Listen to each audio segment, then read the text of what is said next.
dois dos mais tradicionais jornais do Brasil mudaram a sua posição editorial sobre a situação que pode muito bem levar à morte do presidente Bolsonaro.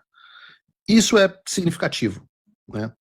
Ora, o Joel Pinheiro da Fonseca, meu ex-companheiro de Jovem Pan, ex-companheiro de debate, que graças às suas posições foi recompensado com uma posição lá na Globo. Ninguém pode acusar de ser uma pessoa de direita, exceto ele próprio se acusa de ser direita, mas ele também foi bastante aberto sobre esse tópico hoje ao vivo na Globo News. Coloca um trechinho, por favor, aí, Gabriel, do vídeo do... de saúde para o ex-presidente Bolsonaro deve ser dado o mesmo tratamento. Não fazer isso a esta altura começa a parecer muito mais uma questão de vingança do que uma questão realmente de execução penal nos mais estritos moldes da justiça. Bom, e como nós citamos no programa de ontem, a defesa do presidente Bolsonaro protocolou mais um pedido, se eu não me engano, o 6º, de mudança de regime para prisão domiciliar humanitária. Aliás, não somente protocolou, como em um gesto ousado e politicamente arriscado, o meu amigo Flávio Bolsonaro, que hoje integra o time de advogados do presidente, do pai, foi com o advogado-chefe ali do grupo jurídico do presidente, Paulo Cunha Bueno, despachar pessoalmente o pedido com Alexandre de Moraes. Depois, o Flávio deu uma entrevista, uma coletiva de imprensa ali, quebra-queixo, que eu quero assistir com vocês pelo menos um trecho aqui.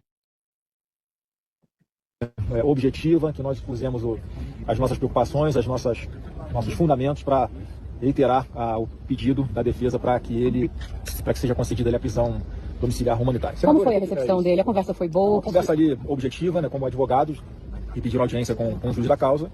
Então foi bastante ali tranquila, mas objetiva, onde nós expusemos ali as nossas razões, e ele, no momento oportuno, ficou de avaliar esse novo pedido da defesa. Ele não deu uma avaliação essa noite ainda, a decisão?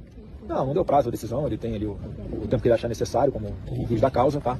Mas não foi isso, muito simplificadamente, então preferi vir aqui, e foi um pedido formal que nós fizemos de agenda, eu acredito que esteja na agenda pública dele nos próximos momentos aí, ou nos próximos dias.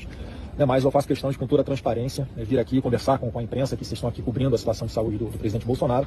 Eu acho que é informação relevante que nós optamos aqui por ouvir de nós mesmos, antes que haja alguma distorção com relação a isso. Foi simplesmente um ato ali profissional de advogados pleiteando um direito do presidente Bolsonaro ao juiz da causa. Você estava como advogado, então, não como senador da República, né? Esse ponto que o Flávio acabou de comentar é importante. Foi muito acertada a ideia dele não deixar os rumores serem controlados pela imprensa de Flávio Bolsonaro se reúne com Alexandre de Moraes, daqui a pouco ia ter até algum doido dizendo que o Flávio Bolsonaro foi fazer um acordo com Alexandre. Então, Flávio foi lá, se antecipou, acabou com qualquer rumor e foi simplesmente ele mesmo lá e deu a cara a tapa e falou, tive aqui mesmo no Alexandre de Moraes. Eu perguntei como é que foi a reunião, né, e o que me disseram reflete isso que o Flávio falou publicamente. O clima da conversa com o Alexandre foi sereno, foi tranquilo. O Alexandre ouviu os argumentos, se portou como se fosse um juiz e houve uma conversa muito objetiva, né? Seja como for, há um risco político no Flávio se resolver se encontrar com o Alexandre de Moraes nessa altura do campeonato. Então ele teve muita coragem, certamente motivado até pela compaixão de um filho que estava vendo seu pai correndo risco real de morte, né? E houve também uma expectativa de que o Alexandre, desta vez, conceda a prisão domiciliar. Pelo menos é essa a expectativa, essa é a sensação de que o clima é para que o Alexandre conceda, sim, uma prisão domiciliar. Não por conta da qualidade dos argumentos, que já tinham sido dados, os argumentos já eram bastante fortes. A gente não tem como dizer com certeza. A gente sabe que o Alexandre é um psicopata, então... não aqui estou adjetivando, é um diagnóstico clínico. Então, a ideia de que ele seja sensibilizado pela dor alheia é, por definição, impossível. Psicopatas são incapazes disso. Porém, não é impossível que os interesses do próprio Alexandre tornem ele inclinado a conceder a prisão domiciliar do Bolsonaro. Vejam, o Alexandre está sob muita pressão. Ele não tem o grau de força que ele tinha antes.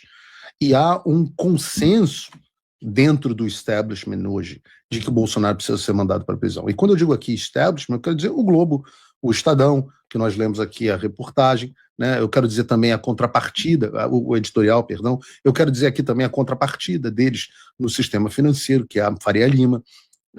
Quero dizer também que dentro do próprio Supremo Tribunal Federal há um ambiente de pessoas com um baixo grau de empatia, mas lá já há uma maioria que crê que o Bolsonaro deveria ir para a prisão domiciliar, ainda que não digam isso publicamente com o Alexandre.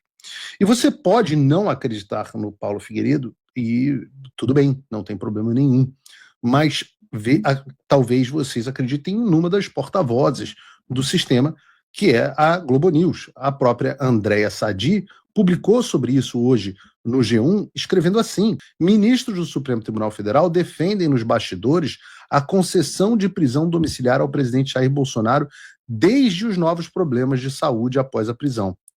Prestem atenção nesse trecho. A avaliação, segundo relatos, diz Andréa Sadi, é de que, se a situação se agravar, pode ampliar o desgaste da corte. Se a situação se agravar, o problema é ampliar o desgaste da corte. Reparem quando eu digo que psicopatia é diagnóstico clínico. O que a Andréa Sadi está dizendo é que os psicopatas do Supremo Tribunal Federal não estão preocupados com a saúde deste homem de 71 anos de idade, inocente e honesto. Eles estão preocupados com o que vai acontecer com eles, com a corte, com a imagem da corte, caso o Bolsonaro morra.